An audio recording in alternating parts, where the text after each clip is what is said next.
Abra sua Bíblia comigo em Mateus, capítulo 9. Eu quero ler com você uns versos, depois meditamos.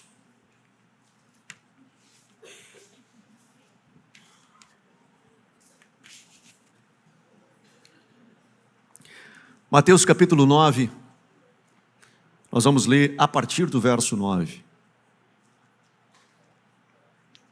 que diz assim: Passando adiante, Jesus viu assentado na coletoria um homem chamado Mateus e lhe disse: segue-me. Ele se levantou e o seguiu. Enquanto Jesus estava jantando na casa de Mateus, chegaram muitos cobradores de impostos e pecadores e sentaram-se à mesa com Jesus e seus discípulos. Os fariseus, vendo isso, perguntaram aos seus discípulos: por que come o vosso mestre com cobradores de impostos e pecadores? Jesus, porém, ouvindo isso, disse: não necessitam de médicos sãos, mas sim os doentes. Ide, porém, e aprendei o que significa misericórdia quero, e não sacrifícios, pois eu não vim chamar os justos, e sim os pecadores ao arrependimento. Amém. Papai, abençoa, Senhor, a Tua palavra, que estejamos sensíveis e abertos para ouvir a Tua voz nessa noite. Fala conosco, eu te peço em nome de Jesus. Amém. Amados, essa é uma história muito interessante, que Mateus era um cobrador de impostos. Jesus chama ele e diz: cara, bora ser meu discípulo, vamos caminhar junto. E ele aceita e vai jantar na casa de Mateus. E quando ele está jantando, chegam alguns amigos do Mateus, que eram colegas de trabalho, né? Alguns cobradores de impostos e outros pecadores, né? Ou seja, era uma galera tipo de segunda classe, assim. Era um povo que não era muito flor que se cheire, a galera não curtia muito, né, o povo. Tanto que eles colocavam, era cobrador de imposto e pecador, tipo, tudo da mesma classe, né? E os fariseus olham e dizem assim: como é que Jesus vai jantar na casa de Mateus, que é um cobrador de imposto, e com pecadores junto? Como é que ele faz um negócio desse? Justamente porque, cara, nós somos santos, nós temos uma vida diferente da deles, eles são pecadores, nós não somos iguais a ele. Como Jesus, que se diz mestre, vai jantar na casa deles? Jesus ouve e responde assim: sãos, quem é são, não precisa de médico. Quem precisa de médico é justamente quem está doente. E aí ele diz assim: aprendei algo.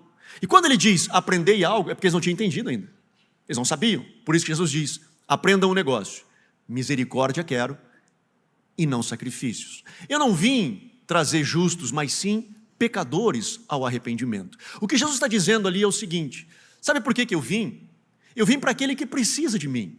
Eu não vim para aquele que acha que está bem. Eu vim para aquele que de fato precisa de mim. Então, você que tem carência, você que é um pecador, você que se reconhece como um pecador e diz: cara, eu preciso de Deus, você colocou um alvo nas suas costas, aonde Jesus vai olhar e vai dizer: é Ele que eu vim, é para Ele que eu vou. Quando você se acha top, eu sou o cara, está tudo certo na minha vida, você deixou de ser referência de alvo de Jesus, porque Jesus não veio para quem não precisa, Jesus justamente veio para os doentes, para aquele que carece de graça, que carece de arrependimento. E cara, os fariseus eram top em se achar bons, em se achar perfeitos, tipo, não, cara, a gente faz tudo certinho e tal, né? Por fora nós estamos bonitinhos, né? Mas cara, por dentro eles eram mortos. E o que Jesus estava querendo dizer para eles era, e por isso que eles dizem: aprendam porque vocês não aprenderam, é que, cara, eu não quero que vocês cumpram um monte de regras, eu não quero os sacrifícios que vocês fazem. O que eu quero é misericórdia. O que eu quero é um coração misericordioso. E por que Jesus estava falando disso? Preste atenção. E essa é uma crítica. Oh, meu filho, muito obrigado.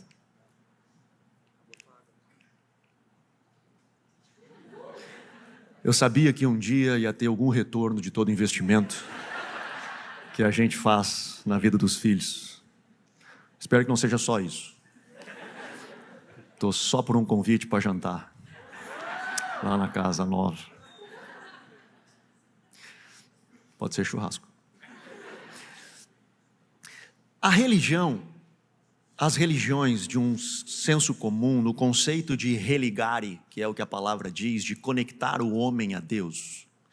As religiões, essa é uma crítica à religião, e não é num sentido pejorativo, mas é uma análise das religiões. Todas as religiões do mundo, elas têm algo em comum, diferentemente do cristianismo. Todas as religiões no mundo, ela tem o que a gente chama de uma estrutura de trabalho, onde você faz algo para ganhar algo de Deus. Em outras palavras, você tem obrigações, a qual você faz a divindade, a qual você serve, e essa divindade, uma vez que você corresponde a essas obrigações, o que ela espera de você, ela devolve a você com bênçãos. Essa é a estrutura da religião.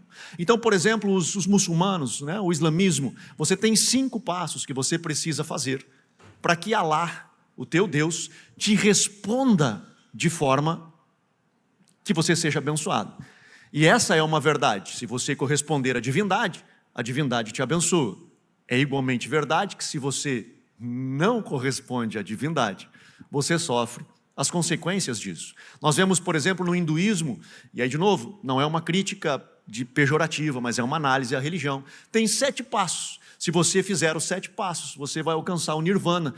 Essa divindade vai derrubar sobre você, derramar sobre você as bênçãos. O espiritismo, se você ajudar o próximo, se você servir ao próximo, na próxima reencarnação, essa divindade vai colocar você num novo nível, num novo estágio. E assim, as religiões, sucessivamente, elas vão seguindo essa ideia de obrigações e respostas. O cristianismo, diferente de todas elas, é uma proposta diferente.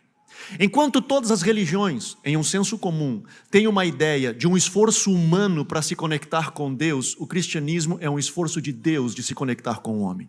É Deus que amou o mundo de tal maneira que deu o seu próprio Filho. E Ele veio ao nosso encontro, estando nós mortos nos nossos delitos e pecados. Ele veio ao nosso encontro quando nós nem sabíamos de nada, Deus olhou e disse, eu te quero.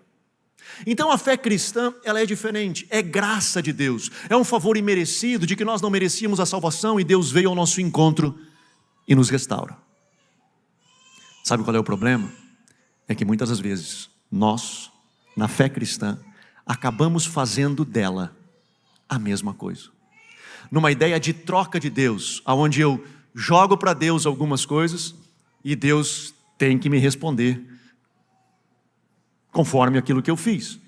E se eu faço e Deus não responde, eu fico chateado com Deus, porque afinal eu cumpri o que Deus disse que era para fazer. E eu tenho isso de N exemplos, de pessoas que sentam no meu gabinete e dizem assim, pastor, eu não sei o que está acontecendo, eu fiz tudo, eu casei certo, eu casei virgem, e meu casamento deu errado. Como que se o fato dele ter feito todas essas coisas tinha que ser garantia dele dar certo? Por quê? Porque na cabeça dele é uma moeda de troca, de retribuição. Eu faço o que a divindade espera que eu faça, e essa divindade tem que me responder. E dentro desse conceito de religião, dentro dessa ideia das religiões, existem 3 coisas que acontecem, que as religiões usam, e não é só um privilégio do cristianismo, infelizmente acontece no cristianismo, mas as religiões usam, que é a culpa, o medo e a vergonha. Elas usam dessas 3 coisas para manter as pessoas aqui dentro. Então, por exemplo, cuidado, hein? Se você não fizer, Deus vai pesar a mão, e o cara tem medo, ele fica. Se você faltar ao culto, Deus não vai te abençoar. Se você não fizer não sei o quê, e as pessoas têm medo. Elas se relacionam na fé a partir do medo. E quando elas não fazem aquilo, elas sentem culpa. E as pessoas, elas conseguem aumentar a nossa culpa, viu? Ah, mas se vocês não tivessem feito tal coisa, não teria acontecido isso. Tipo, puxa vida. Acontece qualquer coisa errada, a primeira coisa que pergunta, quem é que errou? Quem é que fez? Quem é que tá pecado? Porque a gente constrói uma ideia de culpa e de vergonha. A gente se sente extremamente envergonhado. E essa da vergonha, ela é triste. Sabe por quê? Porque a gente tem vergonha do que a gente faz. A gente tem vergonha da nossa nudez exposta. Então, o que a religião faz? Por causa da vergonha, ela faz com que nós venhamos a nos esconder. O que a gente se torna? Fariseus. A gente tenta botar bonitinho por fora, porque a gente tem vergonha de ser vulnerável, não é sair contando para todo mundo os nossos podres, não é isso, mas é de poder confessar e dizer assim, cara, eu tenho dificuldade, tu consegue orar por mim, meu irmão? Tu consegue me ajudar nisso? Não, a gente não pode, porque a gente tem um estigma de que nós somos perfeitos, porque nós estamos na igreja. Nós somos um grupo de santos que está na igreja, e não somos. E nós sabemos que não somos. Mas nós temos isso. E aí então a vergonha, ela faz essa capa. E é o que Jesus criticava dos fariseus. Por fora vocês são bonitinhos, mas por dentro é um monte de ossos mortos, um monte de gente, não tem vida aí dentro. São sepulcros caiados, pintados de cal, mas mortos por dentro. Jesus critica isso neles. Olha que coisa doida. Culpa, medo e vergonha não existia no Éden antes da queda. Acompanha comigo isso. Mas antes da queda, Adão e Eva tinham um relacionamento íntimo com Deus. E estava tudo certo. Ele se amava, estava tudo certo. Adão pecou. Primeira coisa que ele teve foi vergonha. Olhou, estou nu. Ele se esconde porque tem medo de Deus. E sente culpa pelo que ele fez. Culpa, medo e vergonha. Que nascem justamente no pecado do homem. E é esses 3 sentimentos, 3 coisas, que a religião usa para manter as pessoas conectadas com Deus. Olha que coisa doida. O que nasceu da desconexão do homem com Deus é o que a religião usa para manter o homem conectado com Deus. E nunca foi intenção de Deus isso. Nunca foi intenção de Deus de que nós estivéssemos conectados pelo medo, pela culpa e pela vergonha. E a religião conseguiu melhorar isso ainda. Ela ainda acrescentou um quarto, que é a ganância. Muitas pessoas, elas vêm para Deus por causa da ganância. O que eu ganho com isso? E é muito doido, cara, porque muitas pessoas, e Jesus, quando ele fala de dinheiro, ele diz o seguinte: você não pode servir a 2 senhores, você serve a Deus ou a Mamon. E ele coloca Deus e do outro lado ele não coloca o diabo, ele coloca Mamon. Ele diz, tu não pode servir a Deus e ao dinheiro, o Deus Mamon. Por que ele está falando isso? Porque, cara, ou tu aborrece um e ama o outro, ou tu ama um e aborrece o outro, é aquela história. Jesus está ensinando de, cara, nós precisamos desprender disso. E olha que coisa doida, preste atenção. Muitas pessoas podem vir na igreja e trazer a sua oferta e dizer assim, não, eu vou ser generoso. E como é que eu me desprendo de Mamon? É sendo generoso. É o dinheiro não sendo meu Deus. Então eu preciso conseguir dar, eu consigo ser generoso. Então o camarada sai, vem e traz a oferta dele, seja aqui ou qualquer lugar que ele vai colocar.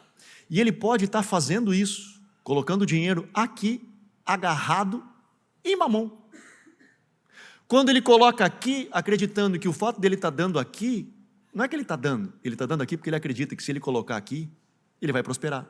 Se ele colocar aqui, ele vai ser abençoado. A Bíblia diz que nós vamos ganhar 100 vezes mais. Então, se eu corresponder à expectativa da divindade, a divindade vai ter que devolver aqui da forma que a Bíblia diz que é possível. Então, o camarada consegue ofertar ou trazer a oferta aqui. Eu não chamo isso de oferta, porque quando o cara faz isso na expectativa de receber alguma coisa em troca, ele não está ofertando, ele está comprando, né? Toda vez que você dá na expectativa de receber alguma coisa em troca, você não está dando, você está comprando. Então, a religião, ela acaba fazendo com que as pessoas permaneçam nos lugares por pelo menos essas 4 coisas. E isso é triste, porque começa a trazer um fardo para a gente começa a ficar pesado e se relacionar a partir do que tem que ser feito, qual que é a regra aí, o que a gente faz? E é muito engraçado, porque as pessoas chegam para mim e perguntam assim, na tua igreja lá precisa dar dinheiro? Na tua igreja lá tem que ajudar? Tem que servir, tem que fazer alguma coisa? E muitas das vezes as pessoas querem saber, porque se tu disser que sim, elas não querem vir, né? Mas algumas vezes elas perguntam com a sinceridade de dizer assim, tá, o que eu preciso fazer para fazer parte da tua igreja? Que era o que chegavam para Jesus e perguntavam para Jesus, tá bom, Jesus, a lei diz isso, o que tu diz? Porque que na cabeça de Israel ele tinha um conjunto de regras. O que eu preciso fazer? Então, para eu ser um bom religioso, eu tenho que fazer isso, aquilo, aquele outro. E se tornaram fariseus. Eu compartilho desse princípio quando eu falo do seminário de paternidade, que é o negócio de regra ou princípio, a diferença entre regra e princípio. E deixa eu falar rapidinho para você, eu sei que alguns conceitos eu acabo repetindo, e não é que eu tenho Alzheimer, é que eu repito intencional. Eu quero que você grave bem, e sempre tem pessoas novas no culto, mas eu quero que você entenda e repetindo, é importante que a gente faça para que você de fato aprenda. Mas dentro desse conceito de regra e princípio é o seguinte, a coisa mais importante é o princípio. A regra, ela existe para preservar o princípio. Elas estão conectadas, mas elas são distintas. Existe um princípio e existe uma regra. A regra, ela foi estabelecida para cuidar do princípio. Deixa eu lhe dar um exemplo. É a mesma coisa quando se pede a regra, colocar cinto de segurança. O princípio, a segurança. Então você cumpre a regra quando você coloca o cinto para preservar o princípio, que é a sua segurança. Quando você entende isso, você entra no carro e já coloca o cinto sem pensar. Talvez você teve que ser doutrinado por um monte de multa que você tomou, mas você aprendeu a fazer isso. Então você coloca, e hoje talvez você nem pense mais em fazer isso, porque nós conseguimos construir algo. Eu sou da época que tu amarrava botijão de gás dentro do carro com cinto de segurança, era mais ou menos assim, né? Aquelas coisas que não tinha, era louco, né? Como a gente vivia antigamente. Né? Nem sabia onde é que estava o cinto, né? Tu só lembrava do cinto quando tu viu o policial lá na frente. Cara, cadê o cinto? Né? Que era a única coisa que a gente lembrava, o cinto.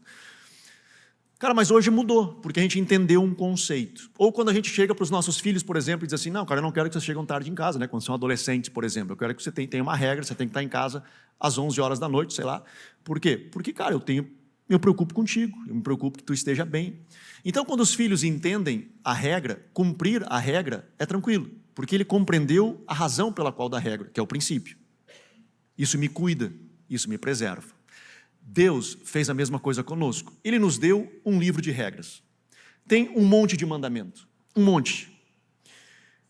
Mas, cara, esses mandamentos, eles existem para que nós venhamos a alcançar os princípios. E deixa eu lhe explicar.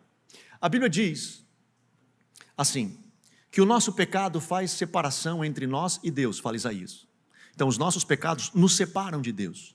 Então, em cima deste conceito de que é uma verdade, Deus, porque sempre quis ter relacionamento com o homem, e depois que o homem caiu, Deus sempre ansiou estar com o homem. Por exemplo, em Êxodo 25, verso 8, ele diz assim, façam para mim um tabernáculo, para que eu possa habitar no meio de vós. O homem que tinha comunhão no Éden, foi tirado do Éden. Deus não estava mais próximo, ele disse, cara, constrói para mim uma casa aí, no deserto, eu quero estar no meio de vocês, eu quero habitar com vocês. Ele envia Jesus e dá o nome de Emanuel, que quer dizer Deus conosco. Por quê? Porque Deus deseja relacionamento. Nós vemos em Apocalipse, ele diz, eis que estou à porta e bato, se você abrir eu vou fazer uma festa, nós vamos sentar, nós vamos jantar e top. Por quê? Porque Deus quer relacionamento. Sempre foi a ideia de Deus, relacionamento. Muito bem, como o pecado faz separação entre nós e Deus, Deus então chamou o povo de Israel e deu uma lei, deu uma regra. Qual que era o princípio? Relacionamento. Qual que era a regra? Uma vez ao ano, você vai trazer um animal, você vai entregar ao sacerdote esse animal e ele vai sacrificar esse animal. E o sangue derramado deste animal vai perdoar o teu pecado. Vai ser como remissão do teu pecado. Por quê? Porque o teu pecado te separa de mim e eu te quero. Eu quero te ter. Então é o seguinte, tu vai trazer um animal. O que Israel fez? Israel fez, o que tem que fazer? Tem que matar um bicho. Então tá bom. Vivia de qualquer jeito o ano inteiro, trazia no final do ano um bicho, matou o bicho, beleza, eu cumpri o que precisei. Agora Deus faz a parte dele, eu cumpri o que ele me pediu, eu matei. Não, cara, não era isso. Deus não queria que você cumprisse um monte de regra. Deus te queria. Ele queria o teu coração, ele queria estar perto de ti. Mas Israel, ele tira os olhos do Senhor e passa a viver a partir da regra, a partir do que eu preciso fazer, do que eu não preciso fazer, do que eu tenho que fazer, do que eu não tenho que fazer. E é o que muitas das vezes as pessoas que vêm à igreja estão buscando. O que pode fazer, o que não pode? Pode isso, não pode aquilo, pode, não pode, pode, não pode. E ele está buscando um livro de regras. E cara, as regras, elas são importantes, mas ela não é o fim, ela é o meio pelo qual você vai alcançar o fim. Então, por exemplo, mano, tem que ler a Bíblia, tem que orar, tem que jejuar. Precisa. Mas se você faz porque tem que, para. Você precisa fazer porque você quer. Você precisa buscar orar, ler a Bíblia, jejuar, desenvolvendo isso. Isso significa, Anderson, que eu vou ter sempre vontade? Não. Às vezes a gente não tem. É que nem academia, os que vão. Quando eu digo ir, é ir e treinar. Né? Esses dias veio um aqui, não vou dizer quem é, senão o Santana vai ficar chateado, mas ele me disse assim, estou indo na academia. Eu digo, que bom, 3 vezes na semana. Eu digo, cara, que massa. Eu digo, mas tu está treinando? Eu caminho 15 minutos. Eu digo, vai tomar banho. Se tu vai para a academia, vai treinar, né, mano? Então treina pesado. Mas os que vão e não só pagam, ou só sonham, a galera que vai na academia, cara, tem vezes que tu acorda de manhã e não está com vontade, mano. E às vezes tu vai na força do ódio mesmo. Mas tu vai na força do ódio, não porque tu tem que, já que eu paguei, porcaria, tem que ir. Não. Quando você vai na força do ódio, porque você entende o resultado que aquilo vai dar, o benefício que aquilo vai dar. Não é o exercício em si, é o resultado que ele vai dar. E não estamos falando de estética, estou falando de saúde. Então, quando o cara vai, mano, e se esforça e corre, às vezes, ódio, mas o cara vai e faz, depois que termina, está satisfeito porque fez. Você diz, cara, ainda bem que eu fiz, top, não queria hoje, estava achando desculpa para tudo, né? Eu acho que vai chover lá em Rio Grande, acho melhor não sair de casa, né? Sei lá, o cara pensa um monte de coisa. E aí, cara, graças a Deus que eu fui, né? Top. Assim, cara, é as coisas do Senhor. Às vezes a gente não está com vontade, mas sabe por que eu faço? Porque eu estou buscando o que Ele vai me dar. Não é o ato em si, não é eu ficar lendo a Bíblia, eu fazendo negócio, não, cara, é o ato em si, é a oportunidade que eu tenho de conhecer a Ele, de estar mais perto dEle, né? de viver com Ele. Por exemplo, o jejum. E eu já vou entrar nesse texto aqui, porque o texto ele continua e eu quero nessa parte. Mas o jejum é um negócio muito engraçado, porque a galera jejua e ela acha assim, cara, vou trocar de carro, vou jejuar 20 dias para trocar de carro e Deus vai me abençoar. E qual que é a expectativa dele? Cara, ele passou 20 dias sem comer, ele jogou para cima e só está esperando vir de volta, né? Eu sei, esse trocar de carro é um exemplo tosco de jejum. Mas, cara, talvez alguém está enfermo. E você diz, cara, eu preciso orar porque meu pai está enfermo, minha mãe está enferma, e você, vou fazer 40 dias de jejum. Aí o cara jejua 40 dias e espera que Deus responda com a cura do pai. E deixa eu falar um negócio para você, mano. Deus não tem responsabilidade nenhuma de responder isso para você. Não, Anderson, mas a Bíblia diz o seguinte, quando Jesus fala lá de jejum, lá em Mateus, ele diz o seguinte, quando jejuar, não faz que nem os fariseus, que fica tudo mal, estou jejuando e tal. Não, lava o teu rosto, fica de boa, e o teu pai que te vê em secreto, te recompensará. Então, Jesus nos dá a garantia de que existe recompensa no jejum. Então, tu está errado, Anderson, porque se eu jejuar, eu vou ganhar alguma coisa. É verdade. Mas o que é isso que Jesus está falando? Né? E tem outro, Anderson. Eu tento me pegar, olha que interessante, mas enfim. Aí, tem mais um, eu ajudo vocês, estou ajudando você. Cara, mas tem um versículo lá, Anderson, que diz o seguinte, que tem castas de demônio que só sai com jejum e oração. Então eu preciso jejuar, e quando eu jejuo, esse demônio vai sair. Então é o seguinte, eu vou jejuar 21 dias, e aí vou lá no demônio, e o demônio vai ter que sair. E aí qual que é a nossa expectativa quando a gente tem essa ideia de que jejuei 21 dias, e agora eu vou enfrentar aquela casta de demônios, né? Deus vai ter que responder. A nossa expectativa é um negócio mais ou menos assim, que a gente chega lá para orar pela pessoa que está endemoniada, o demônio vai olhar para nós e vai dizer assim, conversa até, porque é uma casta, né? Ele conversa com a galera da tribo dele, e diz assim, rapaz, olha ali, perdeu 30 quilos. Não vai dar para a gente ficar. A gente vai ter que ir embora. Olha ali, o magrão está seco.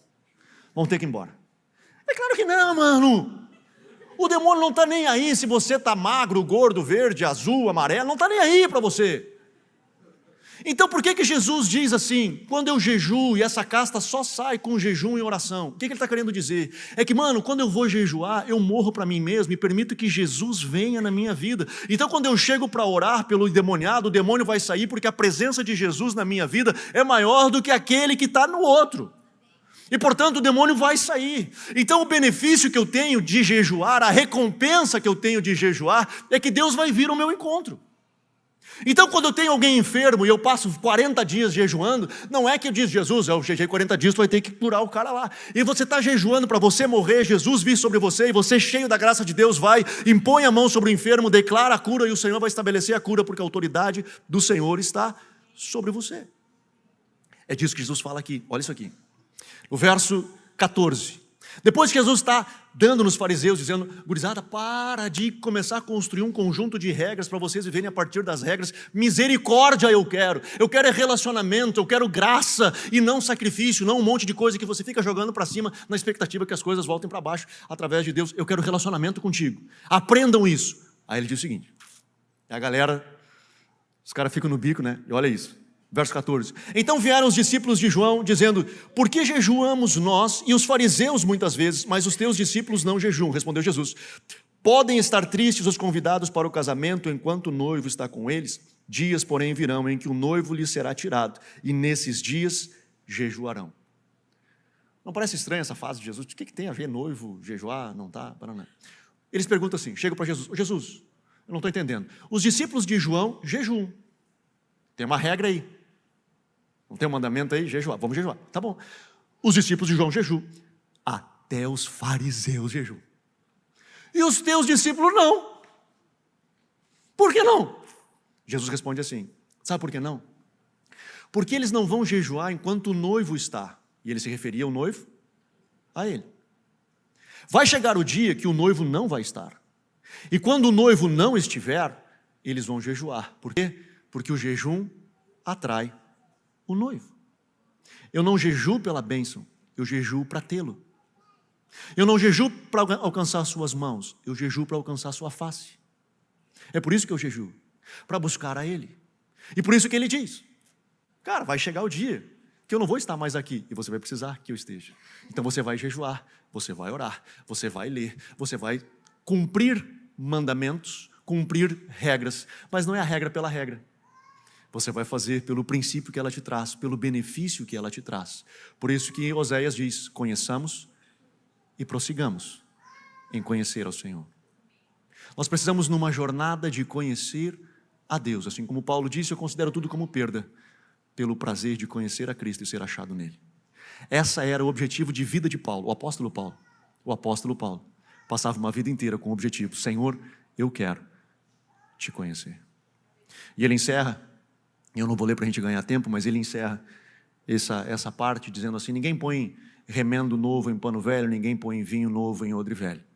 E ele começa dizendo basicamente o seguinte, conectando com o que ele disse para os fariseus. Cara, não dá para eu derramar algo novo se a mente de vocês continuar pensando de forma religiosa.